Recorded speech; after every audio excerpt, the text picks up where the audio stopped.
teléfono. Doctor, ¿cómo le va? Don Mario, qué gusto. Ya se van a dar cuenta, este bar es un buffet, ya, en cualquier momento, ¿no? Don Francesco, ¿cómo está usted? ¿Bien? Bien, cliente de este buffet. Cliente de este buffet. Marcelo, ¿está bien? Todo bien, circunstancial cliente. Litigamos.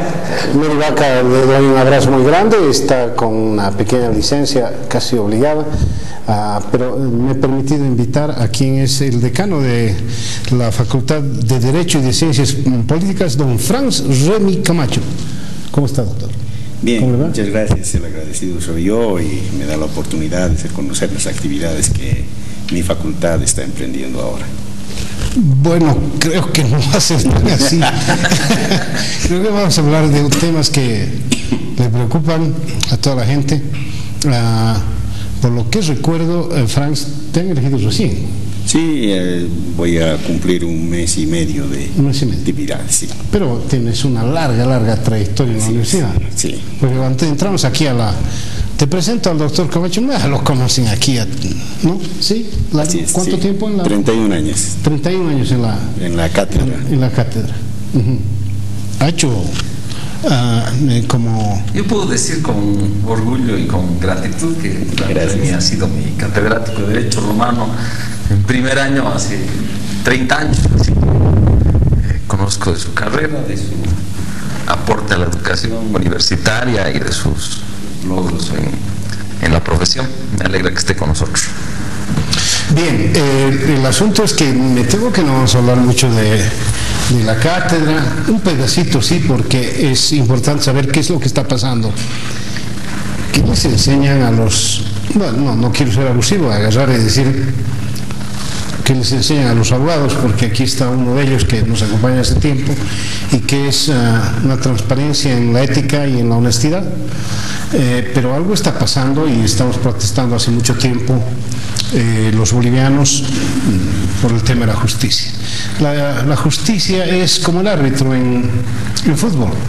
El que pierde siempre le va a dar con todo al árbitro y obviamente se va a sospechar, etcétera. Es lógico. Hay siempre alguien que pierde, alguien que gana, aunque hay otros elementos que podrían hacernos pensar que a veces gana el que tiene una billetera un poco más abultada, o sucede que alguien le pone una camarita, un lente y termina descubriendo cosas. Franz Remy, ¿te animas a hacer un diagnóstico pequeño, corto, no del derecho, sino de la justicia? Bueno, sí. Yo considero que esta crisis es estructural, que no solamente es de estos tiempos, sino viene desde tiempo atrás. Desde ese tiempo, los administradores de justicia y especialmente los gobiernos han tratado de modificar las leyes penales.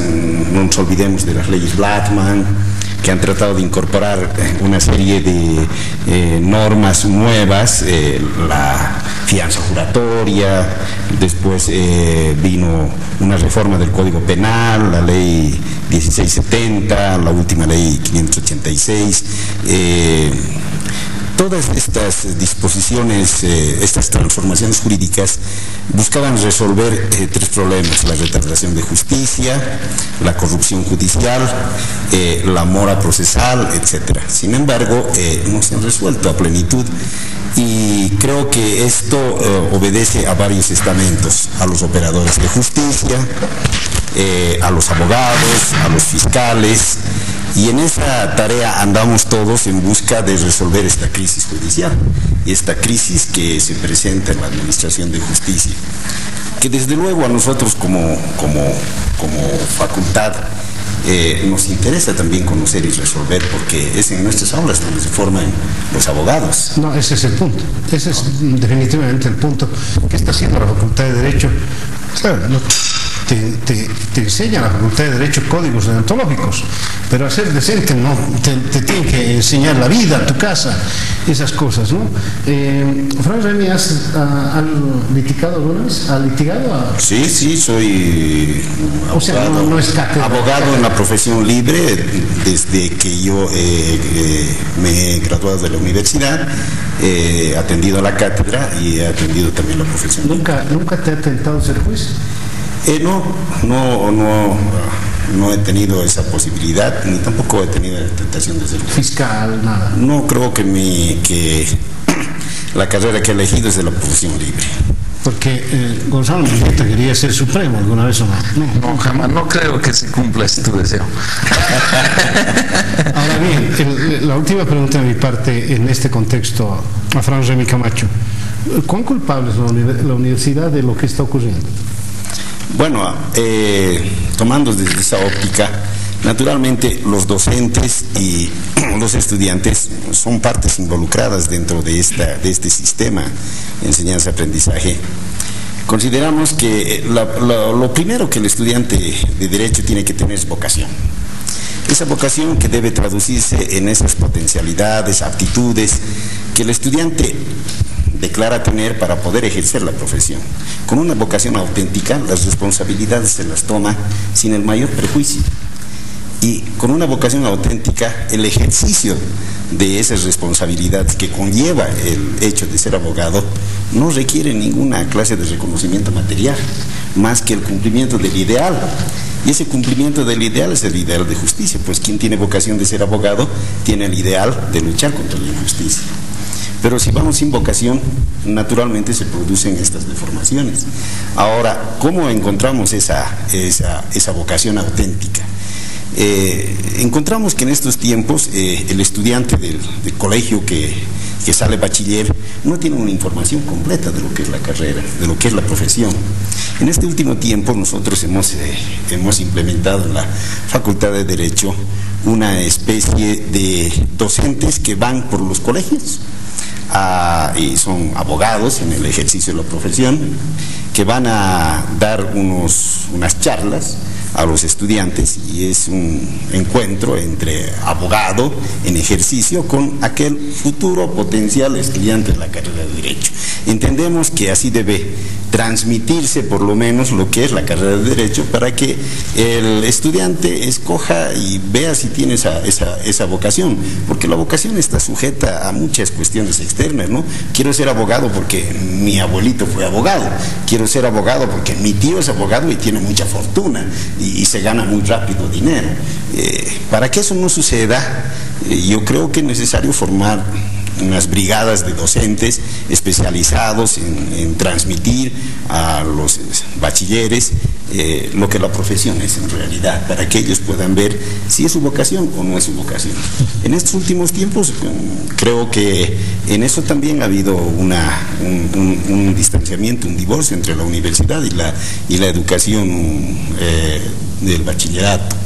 Estamos tomando en cuenta muchas cosas. Por ejemplo, entendemos que para combatir la corrupción y hacer del abogado un profesional que además cumpla con la profesión y los deberes morales que trae consigo la profesión de abogado, también hay que tomar en cuenta primero el pensum de la carrera, hay que tomar la formación de los docentes, la práctica de los estudiantes y la transmisión de valores, ¿no? Y esos valores creo que no los estamos transmitiendo muy específicamente en los últimos tiempos, porque la deontología jurídica ha sido una materia que ha sido un poco relegada, entendiendo que los valores morales el estudiante los trae desde el hogar, ¿no?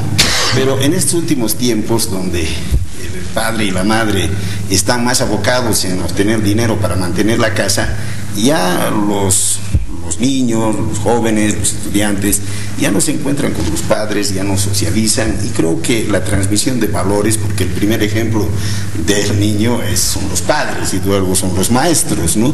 Y en la universidad son los docentes, y ese ejemplo a seguir es el que ellos tienen.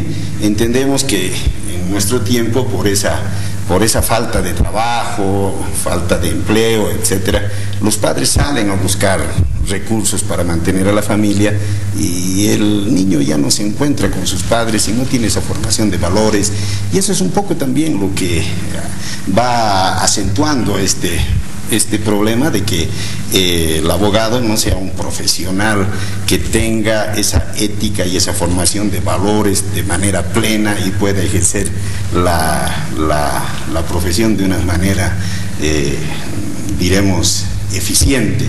El abogado, desde luego, está llamado a cumplir con valores morales, axiológicos, plenamente, porque es quien ha de representar a la sociedad y ha de cuidar por el patrimonio y la libertad de las personas, y esa responsabilidad es muy grande, tan grande que está depositada sobre los valores morales que tendrá el abogado. Por eso, sin una vocación completa y auténtica, prácticamente no hay ejercicio pleno de la abogacía. Están hablando de ti. A ver, yo quisiera ir por algunas de las ideas que ha abierto Remy. Primero, a veces se tiende a creer que todo es un problema de instituciones y olvidamos qué premiamos y qué castigamos en la sociedad como fines humanos. Y creo que, digamos, una dosis cínica se ha apoderado de gran parte de nuestros objetivos personales y sociales, y ese es un mal que no se cura ni con una reforma ni con una ley, sino probablemente es un trabajo de generaciones. No obstante, para no caer en la solución de todo eso a largo plazo, algunas cosas sí se pueden hacer, y yo creo que en esa línea de, por ejemplo, ¿cómo se restaura el crédito del Poder Judicial? Yo creo que hay una solución que es muy boliviana, que ha funcionado en otras épocas, y es estar dispuestos a llamar a gente que tenga una reputación y un nombre que implique que no se van a jugar ni por inclinación, que en esta sociedad hay gente a la que podemos reconocer como tal. ¿Está hablando que de los supremos, de los tribunos? Estoy hablando de probablemente primero las cabezas de del órgano judicial, en el Tribunal Constitucional, en el Tribunal Supremo, en el Consejo de la Magistratura. Yo creo que se tiene que llamar a gente que probablemente sea menos cómoda para el poder y para el dinero.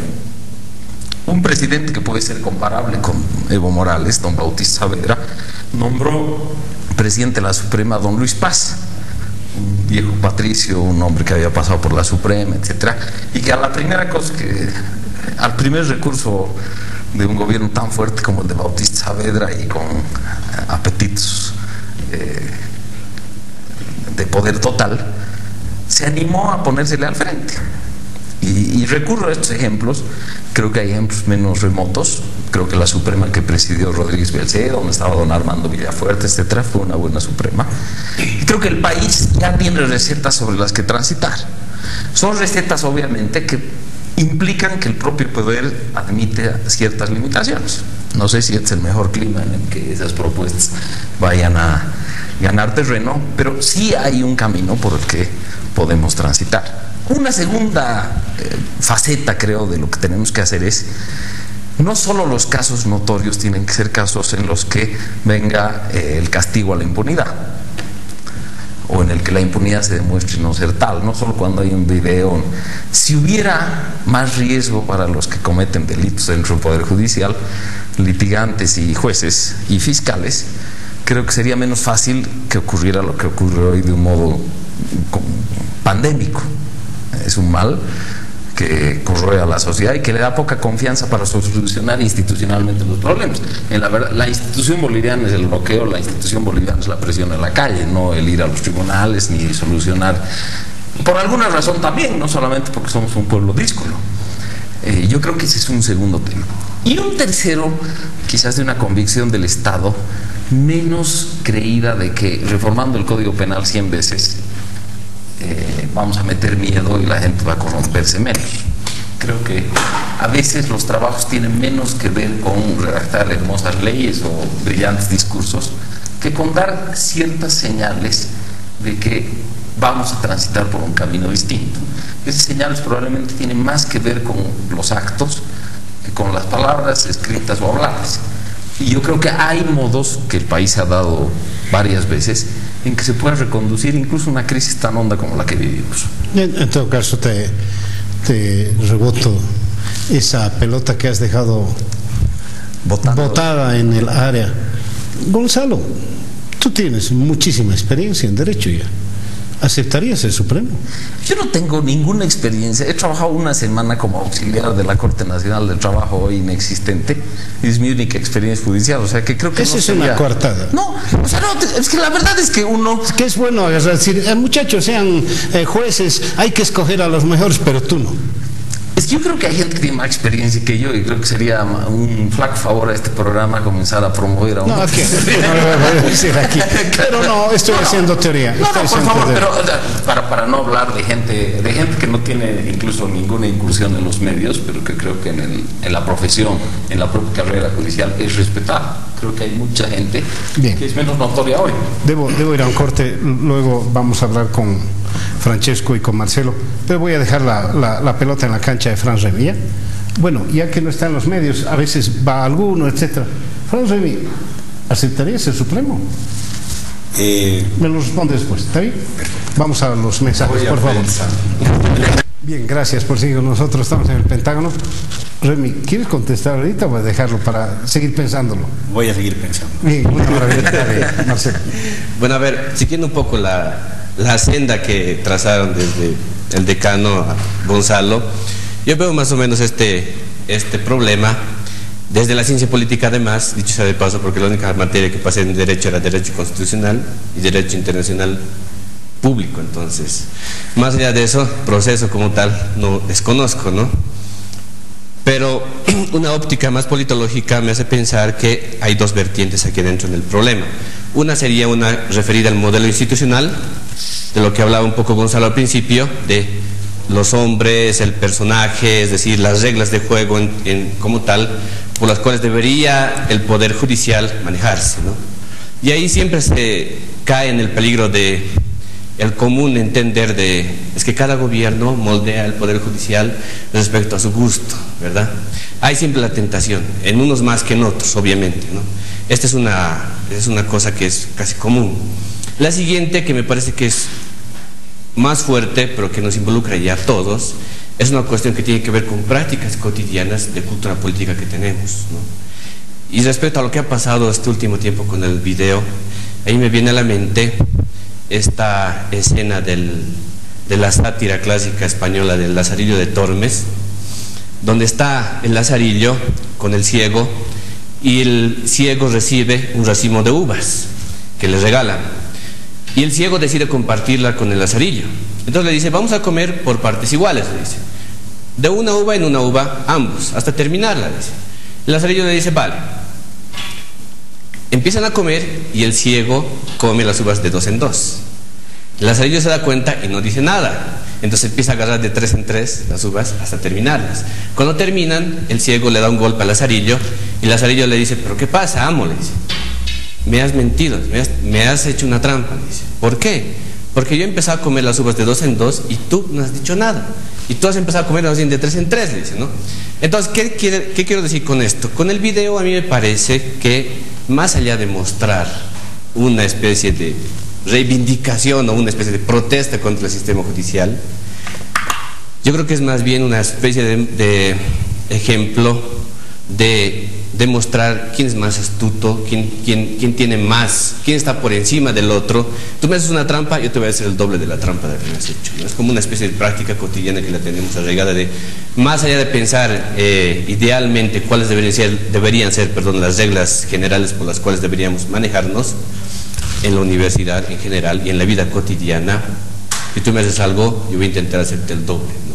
Eso me parece que es una práctica muy arraigada que de alguna forma es muy difícil de quitar, ¿no? Entonces, ahí hay un problema que atacar y eso quizá obedezca un poco a la especie de las brigadas que decía un poco el decano aquí, pero a mí me da la impresión que es una cuestión mucho más fuerte, ¿no? En la cual me gustaría incidir un poquito más adentro, porque hay una encuesta de Captura Consulting que habla un poco de qué valores cotidianos se pueden considerar como parámetros generales de convivencia ciudadana. Y los resultados de esta encuesta dicen que 7 de cada 10 bolivianos saben cuáles son, o conocen por lo menos, cuáles son idealmente los valores de convivencia cotidiana, desde el respeto mutuo, el no botar basura en la calle, la tolerancia, etcétera, etcétera. Pero luego cuando se les pregunta vale, usted conoce estos valores, pero los practica en la vida cotidiana y el resultado se invierte, porque 3 de cada 10 bolivianos en realidad practican esto, o sea, estos valores que dicen conocer. Entonces, esto también entra pues, como parte de lo que es... ¿De dónde sacas esos datos, perdón? Captura Consulting hace una encuesta hace un mes atrás a nivel nacional para evaluar el tema de la ciudadanía, la convivencia ciudadana en general en Bolivia, ¿no? Y estos son resultados que a mí me parecen demoledores respecto a qué es lo que pensamos idealmente como valores cotidianos y qué es lo que hacemos nosotros, ¿no? Se invierte realmente cuando pensamos en hacerlo, ahí ya empieza a entrar en nosotros mismos como individuos una lógica racional. Nuestros propios intereses los empezamos a defender. Ya no es una lógica razonable, como decía John Rawls en esa famosa teoría de la justicia. Lo racional se impone frente a lo razonable. Lo razonable es aceptar el común acuerdo, por más allá de que nosotros no estemos de acuerdo con lo que nos dicen los demás, pero por lo menos aceptarlo en alguna medida y no necesariamente imponer nuestra lógica racional utilitarista, ¿no? Yo creo que los bolivianos somos más racionales, en todo caso, en este sentido, individualistas, que razonables, ¿no? Bueno, yo soy más lego en la materia, así que voy a apelar a una metáfora para mostrarles cómo yo veo desde afuera el problema de la justicia. Supongamos que uno va al supermercado y el pan es de mala calidad. Uno se puede preguntar, ¿por qué el pan es de mala calidad?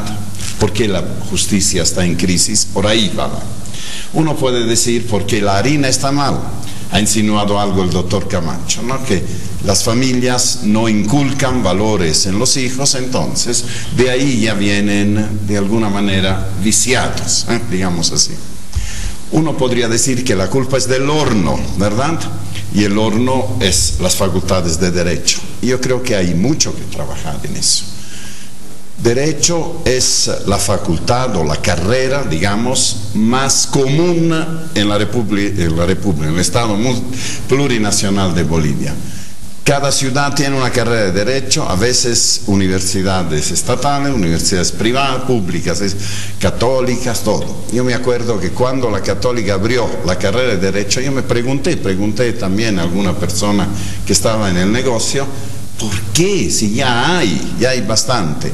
No, porque queremos inculcar valores que sean profesionales diferentes. Creo que el resultado no es absolutamente proporcional a las intenciones. El doctor apuntaba también a la falta de vocación para las carreras. La gente se inscribe por otros motivos.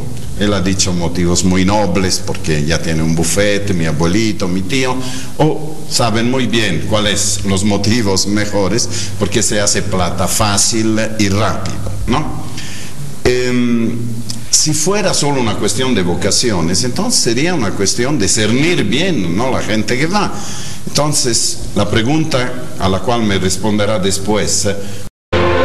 Bien, gracias por seguir con nosotros. Estamos en el Pentágono. Yo creo que es una de las facultades con más alumnos, la de Derecho, ¿no es cierto? Eso casi está. Tradicionalmente, ¿no? Pero no es el único récord que tienen los abogados, es la profesión que más chistes tiene, no tengan duda. He escuchado más chistes que incluso de periodistas, físicos, cientistas políticos. Los chistes que se cuentan abogados generalmente son muy malos. Ahora bien, aterrizaremos un poco. ¿Qué hacer? Yo creo que aquí las tareas son un reto para las autoridades facultativas, porque estamos frente a un dilema, ¿no? ¿Cómo formar al abogado del siglo XXI? Y naturalmente en ese contexto hay que tomar decisiones muy fuertes, muy drásticas. Y esas decisiones pasan por tener un mejor currículum, por tener una mejor infraestructura, por tener una mejor planta docente, por cambiar el espíritu y el pensamiento tanto del estudiante como del docente, de que la profesión de abogado no es una profesión de enriquecimiento. El abogado no es un prestidigitador de las leyes. El abogado es alguien que inculca armonía en la sociedad mediante la aplicación de las leyes. Y el abogado es un ser humano que tiene que tener valores morales con los cuales tiene que luchar día a día, y bueno, esas responsabilidades que se le da siendo juez o siendo abogado, siendo fiscal o siendo supremo, no tienen que ser un reto para él, sino que tienen que ser parte de su vocación que él ha elegido. En ese entendido, nosotros consideramos que el reto y la tarea es muy grande, y no dudamos en empezar a trabajar, porque no hay peor gestión que la que no se hace. Y queremos hacer nosotros esa gestión. Yo quería indicarles que es la primera vez en la historia de la facultad que una mujer va en el cargo de vicedecana, la doctora Katia Velarde, y tenemos... La han elegido como... La hemos elegido como vicedecana. ¿Que no había otra mujer antes? No, en los 185 años de historia de la Facultad de Derecho no ha habido una mujer que haya tenido el cargo de vicedecana. Y les digo una cosa, si hay mujeres, si hay abogados aguerridos son las mujeres, ¿no? He visto varios. Las ha sufrido. Yo quería seguir con el ejemplo que daba Francesco para tocar un tema que quedaba todavía pendiente en su metáfora, y es la precariedad de los panaderos. O sea, los panaderos, abogados y jueces, también sufren consecuencias de la precariedad política y pública del país. Yo creo que hay una mentalidad de juqueo inducida porque, por ejemplo, si eres juez, aprovecha mientras lo seas, porque no sabes si mañana podrás seguir siéndolo o si terminarás de vocal y de supremo, porque lo más probable es que todo eso no dependa de cuán bien te desempeñes, sino de resultados inmediatos, padrinazgos y otros estímulos e incentivos que son los inadecuados. Yo creo que en las trifulcas del país, el país vive muy pendiente de las trifulcas políticas, de los antagonismos, perdemos sentido histórico y estratégico de estas cosas, que es que la mentalidad de juqueo, de hoy día saco de la mina lo más posible para albergarme y albergar a los míos y después que sea lo que Dios quiera, eso es lo que premiamos, y hemos premiado con una historia sobresaltada y llena de beligerancias internas. Yo creo que ese es un problema. Otro segundo es los apetitos de la sociedad respecto a la universidad. Lo hablábamos en el intermedio, y por ejemplo, yo cuando era estudiante escuchaba las consignas ingreso libre y restricto. Una universidad masificada a más no dar no puede producir estudiantes profesionales de gran calidad. Y creo que tenemos que estar dispuestos a decirle a la sociedad cosas que no quiere oír. Una de esas cosas es: las universidades no serán grupos de élite para formar a 5 personas, pero lo que no pueden ser es simplemente medios de movilidad social automáticos sin esfuerzo. Creo que eso es algo que en general se quiere oír poco, y yo pongo como un ejemplo muy ligado a la educación, que es el de las normales. Uno sabe que cuando entra a la normal tiene un empleo de por vida, es una especie de seguro de desempleo, y vemos cada año las huelgas de estudiantes que han reprobado los exámenes de ingreso, y creo que es algo con lo que la sociedad lidia con cierta culpa. Creo que hay que, en lo posible, ser más claros respecto a qué queremos. Si queremos seguro social, no son ni las universidades ni las normales el modo de dar. Y no creo que haya que simplemente desentenderse del futuro de la juventud que hoy día no encuentra un camino y cree que el seguro es la normal o la universidad. Pero creo que hay que saber distinguir, y tenemos que ser capaces de asumir las tareas tomando al toro por las astas. Creo que nuestro estilo ambiguo entre culpables por la suerte de los nuestros y poco decidido, poco resuelto, tampoco ayuda. Así que me parece que 2 cosas en las que yo pondría atención son la precariedad de quienes juzgan y quienes estudian derecho, en qué medios se mueven, en un medio sobre sobrevivencia, sobrevivir el más apto, muy darwinista, y también cómo hacemos para evitar dar promesas falsas a la gente joven. El horno, ¿no? Otra vez, también es importante. Decía Mario en su momento, este año es el Congreso Universitario. El próximo. Y es un momento, creo, debería constituirse en realidad un momento de quiebre, de inflexión entre lo que estamos viviendo hoy en día, en todas estas cosas, ¿no? La universidad, desde lo administrativo, dicho de paso que lo administrativo se suele considerar, cuando era alumno, era como otro poder más, ¿no? Lo administrativo era intocable, los docentes también, entonces como muy complicado, los estudiantes también. Entonces uno como estudiante que quiere luego ir a estudiar, que quiere estudiar, hacer lo que hace el estudiante, choca contra esos otros muros, y pues uno tiene que tomar partido inevitablemente en algún momento por algunos de esos lados. lo cual le quita mucho tiempo para dedicarse a hacer labores productivas académicas, ¿no? Y ahí hay muchas cosas que creo que tienen que replantearse, desde el tema de la autonomía universitaria. Sé que es una cuestión muy compleja y muy sensible, pero se tiene que tocar en algún momento, ¿no? Hay que actualizar ese tema, ese sentido de lo que es la autonomía universitaria. Y la otra gran vertiente que tiene que empezarse, creo yo, a reflexionarse con profundidad es el tema de la labor investigativa. Más allá de la labor de formación como tal, un aspecto que la universidad, sobre todo en Bolivia, ha dejado de largo durante muchos años, creo, es el tema de hacer dormir a las ciencias y dejarlas dentro de las universidades. No generar procesos que sean participativos, no solamente de interacción, porque yo veo muchos docentes que lo que hacen es viajar con sus alumnos a pueblos de paseo y no hacen otra cosa más, sino me estoy refiriendo a generar investigaciones como tal, ¿no? Generar discusiones. ¿Qué es lo que hace la universidad? Que de alguna forma me parece que, por ejemplo, con este tema del Centro de Investigación Nuclear, la universidad tomó partido por una cuestión en base a un estudio concreto, y eso me parece que en realidad alimenta el debate. No solamente es quedarse ahí adentro en las aulas, sino empezar a interactuar con lo que se tiene que hacer, ¿no? Es una parte importante. Francesco, ¿vas a seguir alabando tu pan? Tardó un poco la universidad como institución a pronunciarse, y esto no ayudó al debate nuclear. Debía haberlo hecho desde un comienzo y no dejar que símbolos, no individuales, docentes, se quemaran en la boca del horno. Ha usado un término que las universidades necesitan una gran reforma, porque ahora son para la sociedad un seguro. Yo hablaba a veces, hace 20 años escribí algunos artículos, la llamaba área de estacionamiento de la sociedad, pero el doctor Rolando Costardús, cuando era vicerrector de la UNSA, acuñó un término mejor: guarderías juveniles la llamaba. Es decir, parece que para mucha gente, no para todos obviamente, para muchos jóvenes la universidad son eso, esta área de estacionamiento, de parqueo, o una guardería donde aprenden a conocerse, a jugar, a algún negocito, algunas cosas, pero no con la vocación y con la voluntad de salir pronto. Es decir, ni a las guarderías uno se queda 10 años o 20 años. Yo he tenido experiencias muy simpáticas, no hago nombres porque son nombres públicos, de dirigentes estudiantiles que eran mayores de edad que los rectores de la universidad con la cual Francesco, sí, no te bajes, no te aminores, por favor. No, por favor, tengo un minutito más y quiero regalárselo a Franz Remy. Por favor, un minutito más tengo. ¿Ya? Dale. Sí, evidentemente ese reto lo estamos tomando y la reforma tiene que ser muy profunda.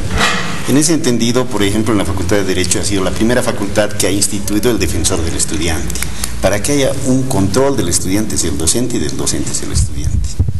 En ese entendido ya no hay pues más ese tráfico de notas que pudiese haber habido, o ese acoso a los alumnos o a las alumnas, etcétera.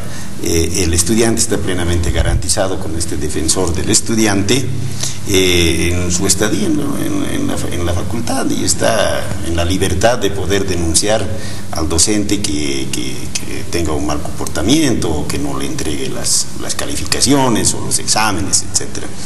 Estamos colocando una serie de contrapesos para combatir la corrupción que se pueda presentar. No nos negamos que no haya corrupción, pues la corrupción es tan antigua que no solamente hay corrupción en las universidades, hay corrupción en todas las entidades, y naturalmente nosotros estamos llamados a combatirla. En cuanto a tu pregunta, Mario, debo decirte que yo creo que estoy llamado más a la labor académica que Supremo para nada. La Suprema para nada. Te agradezco muchísimo por haber venido hoy. Soy yo.